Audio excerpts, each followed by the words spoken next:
1년 뒤 11월 달에도 1,400원대가 유지되고 있을 거다라는 그 전망이 굉장히 확률적으로 낮은 얘기예요. 네. 왜냐하면 우리나라 그 한 20년 이상 원달러 완전 차트 한번 보세요. 보시면 2009년 3월 달에 1,560원을 찍었을 때도 네. 그러고 나서 딱 1년 뒤에요. 2010년 3월이 되면요. 1,150원 가 있어요. 그리고 2000년 초도 그렇죠. 2000년 초에도 1,300원 넘었던 그 환율이 딱 1년 지나고 보면 또 1,150원 가 있고요. 가장 가까운 때 한번 말씀드려 볼게요. 코로나 때 1,299원 찍었었어요. 네.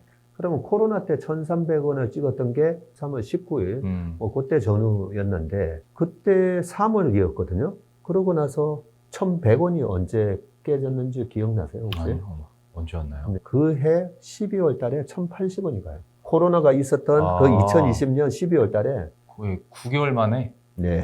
그러면, 아니, 그때는 코로나 때였으니까. 아니, 코로나 때 2020년 12월부터 그 다음 작년 1월, 2월이 네. 2차 팬데믹 때문에 확진자 수가 완전히 폭증할 때예요. 네, 맞아요. 그죠? 네. 예, 미국에서 뭐 하루에 30만, 아니, 이게 누적인가 하루치인가. 맞아요. 네. 그랬던 때가 2020년 12월이고 1월이었습니다. 상황이 나아진 게 아니라 상황이 더 악화됐었어요, 네. 코로나가.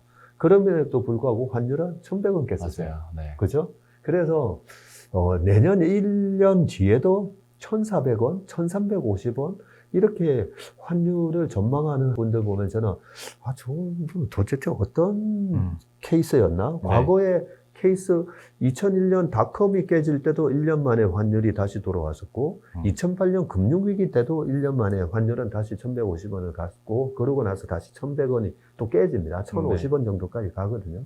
그래서 20년, 10년 평균 환율을 해보면 1,120원, 1,140원 거의 평균이 1,130원이에요. 네. 그런데 어떻게 계속 환율이 고공행진할 수가 있지? 그리고 최근에 이제 유가 또 빠지고 있잖아요. 네. 유가 빠지면 뭐가 또 개선되죠? 무역 수지가 개선될 그렇죠. 거잖아요. 이런저런 이유를 생각을 해보면 저는 여전히 지금도 그때도 제가 1,150원에서 1,230원 얘기했다가 죄송한데 제가 1,130원으로 낮출게요. 더 낮게 얘기할 걸 그랬네요 하셨잖아요. 네. 지금도 생각에 변함이 없습니다. 그러니까 저는 질문 드리는 입장에서 이제 반대 의견을 굳이 말씀드리면, 그러니까 뭐 기업 실적도 계속 안 좋다고 하고 반도체 재고 계속 늘어나고 있고, 물론 또 내년 이맘때면 다시 줄어들 수도 있는 문제지만, 그리고 뭐 자금 경색부터 더 끄집어내면 뭐 시등시장의 불안감까지 합치면 1,300원, 400원대까지 계산 나올 수 있겠으나 지금까지의 평균으로 봤을 때는 그럴 확률보다는 다시 하향 안정화될 가능성이 크다. 생각해보면 예전에는 1,200원만 넘어도 증시 되게 긴장하고 맞습니다. 그랬었었는데 지금은 1,300원대가 너무 길게 유지되다 보니까 사람들이 좀 더 위도 쉽게 바라보는 것 같습니다. 일단 환율이 그러면 지금보다는 안정된다고 했을 때 그러면 외국인들의 수급도 좀 괜찮아져야 되지 않을까라는 당연한 이제 기대감으로 옮겨갑니다. 근데 11월에도 그렇고 12월에도 그렇고 보면 환율이 굳이 비교를 하자면 타이밍상으로는 환율 움직임이 약간 선행하긴 하는데 외국인들은 그냥 환율 따라서 사고 판다라는 느낌이 좀 강하거든요. 어떻게 해석해야겠습니까? 아무리 약세장이었던 작년 11월 달에도 외국인은 그때도 한 7조 정도 매수했었습니다. 했고 연말에 이제 배당을 노리고 들어오는 외국인 수요는 거의 항상 있었는데 그 규모가 이제 어느 정도인가가 중요한데 이번에는 하반기에만 지금 외국인이 거의 11조를 샀거든요. 많이 샀어요. 2009년 3월 달에도 그때 당시 이제 S&P 500이 저점을 치고 우리나라는 2008년 10월 말에 저점을 892에서 저점을 치고 먼저 돌아섰는데요. 그때도 외국인이 2009년 3월 초까지는 계속 주식을 팔다 보니까 환율이 그때도 이제 1,560원까지 주가의 저점보다 환율의 고점이 뒤에 나오는데요. 그러고 나서 외국인이 이제 본격적으로 살 때도 사람들은 얘기합니다. 아니야, 지금 경제가 2009년도 미국의 실업률이 2009년 11월까지 쭉 올라갑니다. 리만 사태 터지기 전부터 이제 실업률이 확 올라가기 시작하다가 2009년 11월 달까지 10%까지 계속 올라가거든요. 오죽 경기가 안 돌았었으면 QE1을 하고 그 다음에 2010년에도 QE2를 또 하잖아요.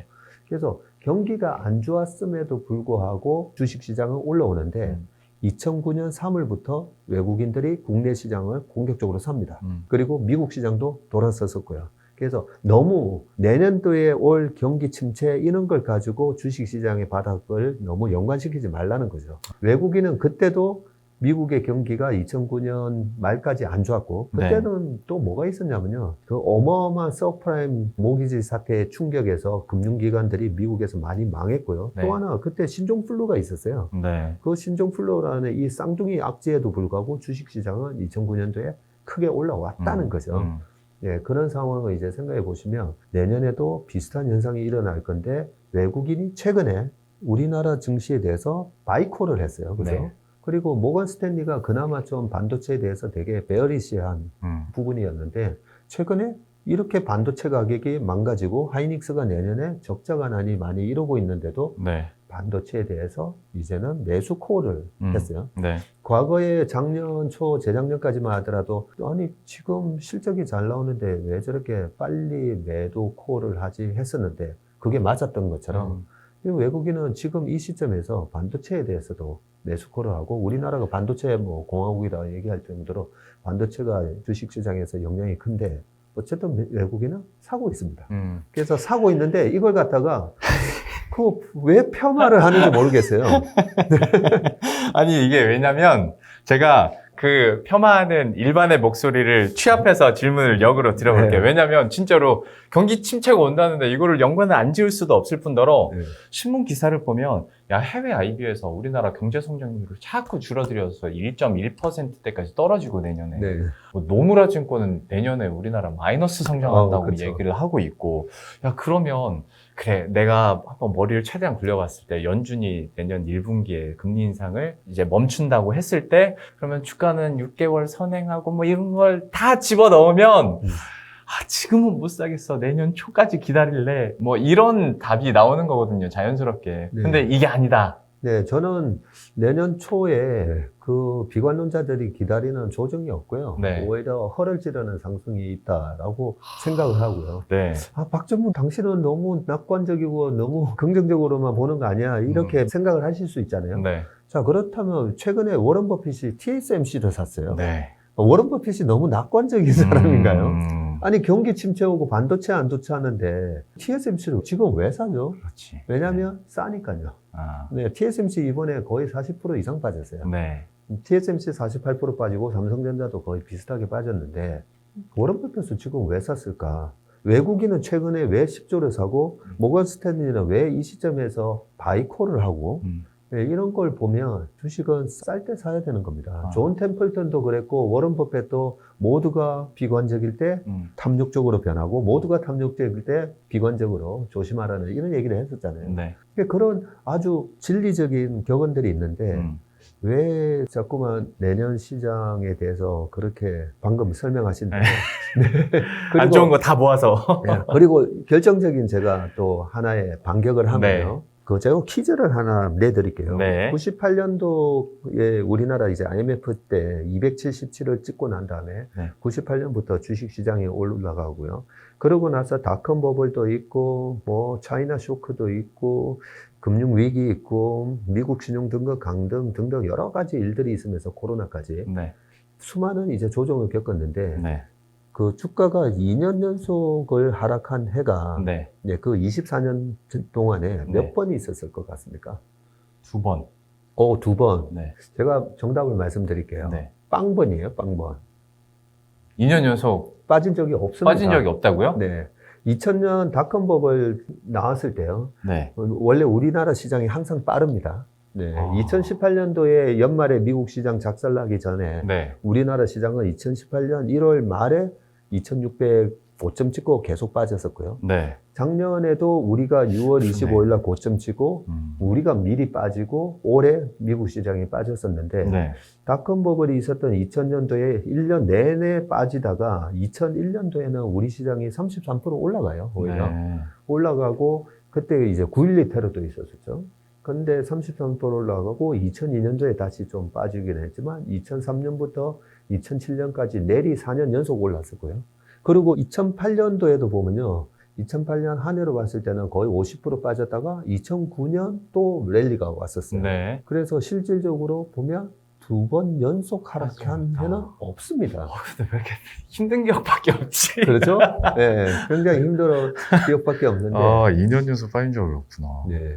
우리나라가 정말 이제 좀 튼튼한 선진국이 되고 난 이후부터는 2년 연속 빠진 적 없습니다. 솔직히 말씀드리면 그 퀴즈 내주셨을 때 제가 2번 자신 있게 말하긴 했는데 네. 그냥 찍은 거거든요. 한 2번은 있지 않았을까? 뉘앙스가 그렇게 많았던 것 같지는 않고 그럼 네. 한 2번 정도 있지 않았을까 했는데 한 번도 없었구나. 그 내년에 이제 한 번 더 빠지는 경우는 그러면 도대체 언제일까? 아까 말씀드렸던 우리나라 아시아 버블이 있고 나서 빠졌던 90년, 91년. 네. 아니면 좀 전에 우리나라의 금융 시스템이 정말 망가졌다. 네. IMF 같다. 그런 상황이 아니면 딴 데서 내년에 또 새로운 전쟁이 나오나. 전쟁 나와도 괜찮아요. 전쟁 왜 나와도 제가 단호하게 전쟁이 나와도 괜찮냐면 1980년도에도 사실상 미국 시장은 올랐거든요. 네. 그리고 81년에서 82년 넘어가면서 미국의 S&P 500이 고점 대비 28% 빠져요. 네. 근데 이번에 S&P 500이 고점 대비 정확하게 27.5% 빠지고 지금 반등이 들어가고 있는데 1979년 12월 달에 소련이 아프가니스탄을 공격을 합니다. 네. 그러고 나서 79년 12월 24일 날 공격을 했는데 네. 공교롭게도 4개월 뒤 네. 1980년 4월 달에 미국의 CPI가 14.8%를 찍으면서 네. 고점이 나와요. 네. 이번에 러시아가 우크라이나 공격한 게 계속하고 있는데. 2월 24일이에요. 맞아요. 그리고 4개월 뒤면 6월 달이에요. 네. 6월 달에 9.2를 찍었죠. 네. 그러고 나서 CPI가 빠지고 있어요.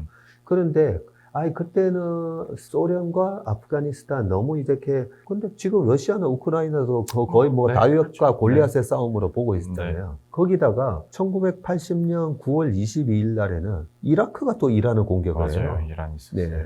그러면 지금은 미국이 최대 산유국인데 그때 당시에는 기름을 거의 중동에 의존할 그렇죠. 텐데 거기서 또 이란과 이라크가 또 전쟁을 일으켰으니까 얼마나 공포스럽겠어요. 그런데도 주가는 올라갔다는 거죠. 네. 그래서 너무 전쟁, 내년에 설사 또 다른 이런 전쟁이 일어난다고 해도 예상치 못했던 큰 전쟁이 일어나면 모르겠지만 그거는 아무도 모르는 네, 거고. 그런 것까지 네. 걱정을 하면서 네. 주식하면 안 해야죠. 그렇죠. 네. 그러면 이제 거의 무당집이 되는 거죠. 네. 네. 그래서 솔직히 맞아요. 코로나 때도 그랬고 어떻게 보면 이제 빠진다에 대한 어떤 이유가 하나 터지면서 주가가 빠지긴 했는데 네.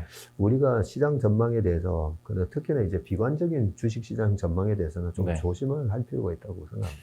그러면 이것도 뭐 비슷한 맥락의 질문일 수는 있는데 요즘 현상들이 그 ETF도 만기 채권형 ETF나 배당형 ETF들이 참 많이 나오고 인기들이 많잖아요. 네. 근데 이게 물론 뭐 채권이나 배당에 대한 매력을 느껴서일 수도 있겠지만 야, 난 진짜 개런티한 쿠폰이 아니면 난 지금은 투자 못하겠어 라는 그런 약간 우려 때문에 또 이런 상품을 찾는다고도 개인적으로 생각을 하거든요. 네. 그럼 이런 현상에 대해서는 오히려 지금의 설명대로라면 좀 안타깝게 느끼시지 않을까라는 생각도 좀 들기도 하는데 좀 네. 어떻게 보세요? 이런 현상. 안타깝습니다. 네, 독심술을 가지고 계신데 작년 8월, 뭐 9월, 10월 제가 찍었던 뭐 유튜브 영상들 보면 네. 이제 시장에 대한 베어리시한 전망을 하면서 그래도 이제 살만한 주식 중에 하나가